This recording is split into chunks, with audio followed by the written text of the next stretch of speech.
நம் தமிழகத்தின் வரலாறு கல் தோன்றி மண் தோன்றா காலம் முதலே தொன்மையுடையது என்பது உலகறிந்த உண்மை.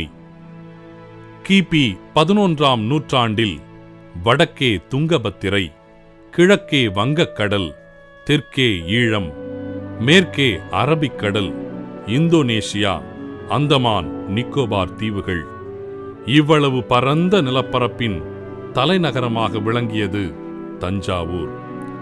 தஞ்சையை ஆட்சி செய்தவன் மாமன்னன் ராஜராஜ சோழன்.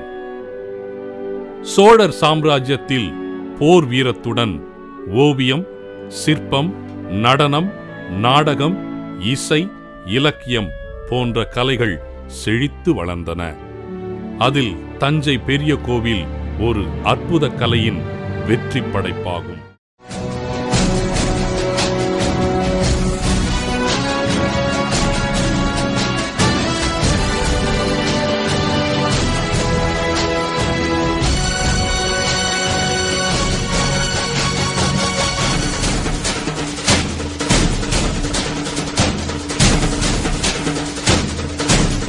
பல நூறு ஆண்டுகளுக்கு முன்பு இந்திய மண்ணில் சிறந்து விளங்கிய வரலாற்று சிறப்புமிக்க ஒரே கற்கோயில் தஞ்சை பெரிய கோயில்தான்.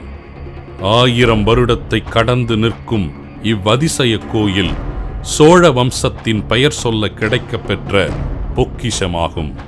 கட்டிடக்கலையில் தமிழருடைய சாதனையாக விளங்கும் தஞ்சை பெரிய கோயிலை கட்டியது மாமன்னன் முதலாம் ராஜராஜ சோழன்.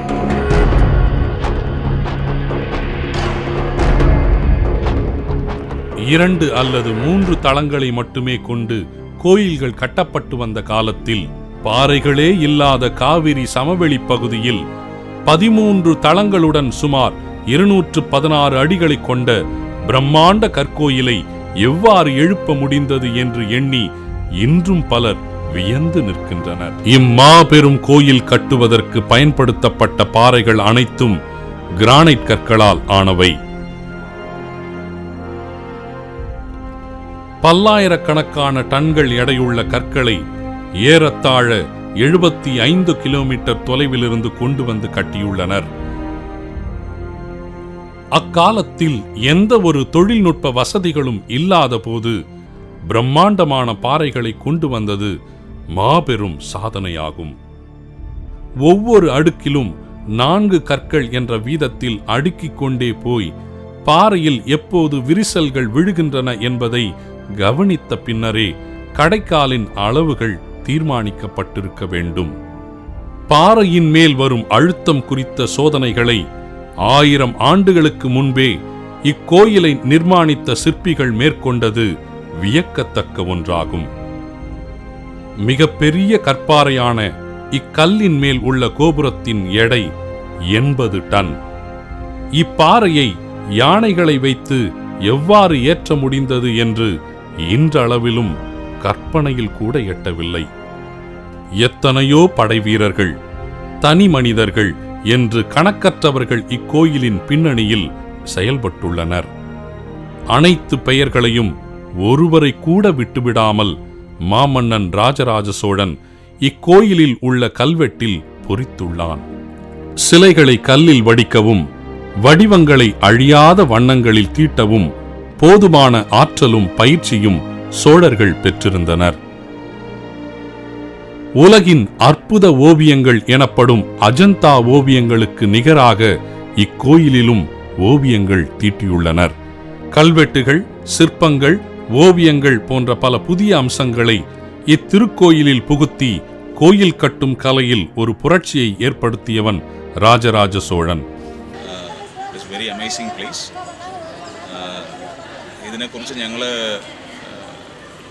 വായിച്ചു കേട്ടതും എന്താണ് ടി വിയിലും ബുക്സിലല്ലാതെ ഞങ്ങൾക്ക് വേറെ ഒരു അറിവും ഉണ്ടായിരുന്നില്ല. ഇവിടെ വന്നപ്പോൾ it was very nice and very amazing temple. Very interesting with a lot of different statues, a lot of the different stories. Temple. And I like very much all the shapes and all the carvings. Nous arrivons ici et le temple est vraiment magnifique. Il y a des sculptures. இன்றும் உலகில் உள்ள பலரும் இக்கட்டிடக்கலையின் சிறப்பைக் கண்டு வியந்து நிற்கும் வகையில் இம்மாமன்னனின் நிலை எத்தனை பேருக்கு தெரியும்?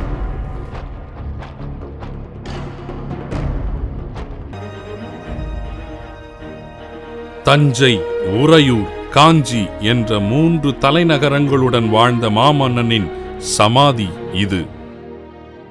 தமிழ்நாட்டின் முதல் சக்கரவர்த்தி என்று அழைக்கப்பட்ட தன்னிகரற்ற அரசனாக விளங்கிய முதலாம் ராஜராஜனின் சமாதி இன்று கவனிப்பாரின்றி கிடக்கிறது. கிபி 11ஆம் நூற்றாண்டில் காலாட்படை, குதிரைப்படை, யானைப்படை, கடற்படை, தனிப்படை போன்ற படைகளுடன் தாங்கள் போரில் வெற்றி பெற்ற பகுதிகளில் நிலப்படை என்ற படையையும் நிறுத்தி வைத்திருந்தனர். சோழர்களின் ஆதிக்கம் தமிழக எல்லையையும் தாண்டி Kerala, Andhra, Karnataka, Orissa, Java, Burma, Sumatra, Andaman, Nicobar வரையிலும் பரவியிருந்தது. ராஜராஜ சோழன் தென்னிந்தியா முழுவதையும் வெற்றி கொண்டதுடன் இலங்கையின் வடக்கு பகுதியான மாலத்தீவையும் கைப்பற்றியிருந்தான்.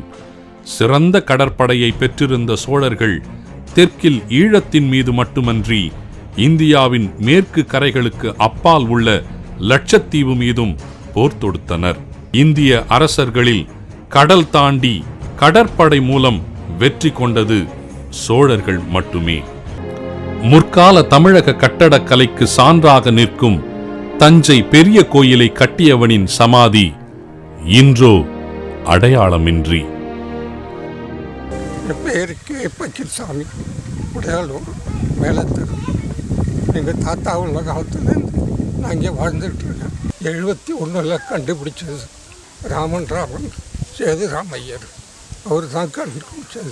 அவர் கல்வெட்டு ஆராய்ச்சியால் நான் கடைசி காலம் வரலையும் இதை பராமரிச்சுக்கிட்டு இதை பார்த்துக்கிட்டு கோயில் கட்டினதுக்கு அப்புறம்தான் என் வாழ்க்கையை இங்கே சாகணும். 6 வருடத்தில் மிக பிரம்மாண்டமான கோயிலை கட்டியவனின் இன்றைய நிலை